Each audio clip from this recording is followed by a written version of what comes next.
আসসালামু আলাইকুম প্রিয় দর্শক বন্ধুরা, সবাই কেমন আছেন? আশা করি ভালো আছেন। চলে আসলাম আজকের নতুন একটা ভিডিও নিয়ে। ভিডিওটা যদি কারো উপকারে লাগে তো আমার চ্যানেলটা সাবস্ক্রাইব করে লাইক কমেন্ট শেয়ার করে দিবেন অবশ্যই, এবং বেল বাটনটি বাজিয়ে দিবেন যাতে আমি ভিডিও ছাড়লে সবার আগে আপনার সামনে আমার ভিডিওটি পড়ে। তো আজকে আমরা ভ্যাকসিন নিয়ে কথা বলবো, এবং ভ্যাকসিন দিচ্ছি আমি আমার কোয়েলকে। আমার কোয়েলের বয়স আজকে 7 দিন। 5 দিনের মধ্যে ভ্যাকসিন দিতে হয়।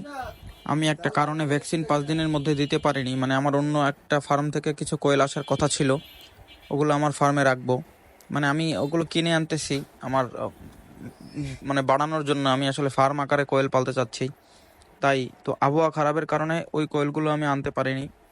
ওই কোয়েলগুলো আসতে আরও বেশ কিছুদিন সময় লাগবে, তাই আমরা আজকে ভ্যাকসিন দিতে বাধ্য হলাম 7 দিনের দিন।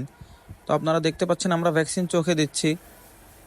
ভ্যাকসিন আপনারা পানিতে খাওয়াই দিতে পারবেন, ইনজেক্ট করে দিতে পারবেন এবং চোখে দিতে পারবেন। সব থেকে নিরাপদ হচ্ছে ইনজেক্ট করে দেওয়া, তার থেকে নিরাপদ হচ্ছে চোখে দেওয়া, আর সবচাইতে ঝুঁকিপূর্ণ হচ্ছে পানিতে খাওয়ানো।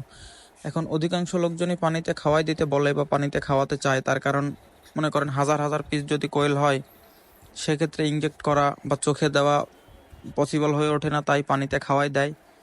পানিতে খাওয়াই দেওয়া নিয়ে পরে আরেকদিন আলোচনা করব। তো আপনারা দেখতে পাচ্ছেন আমরা আমাদের কোয়েলের বাচ্চাকে কিভাবে চোখে এক ফোঁটা এক ফোঁটা করে ওষুধ দিয়ে দিচ্ছি।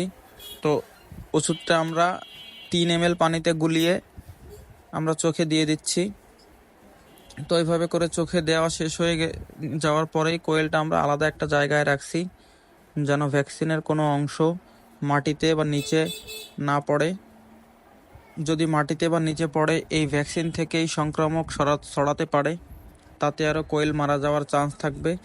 তো আপনারা দেখতে পাচ্ছেন যে আমরা এই যে আলাদা একটা ক্যারেটের মধ্যে কোয়েলের বাচ্চাগুলো রেখেছিলাম, এই যে কোয়েলের বাচ্চাগুলো আমরা রেখেছি, এখান থেকে কোয়েলের বাচ্চাগুলো সরিয়ে ক্যারেটটা এখান থেকে বের করে ধুয়ে ফেলবো।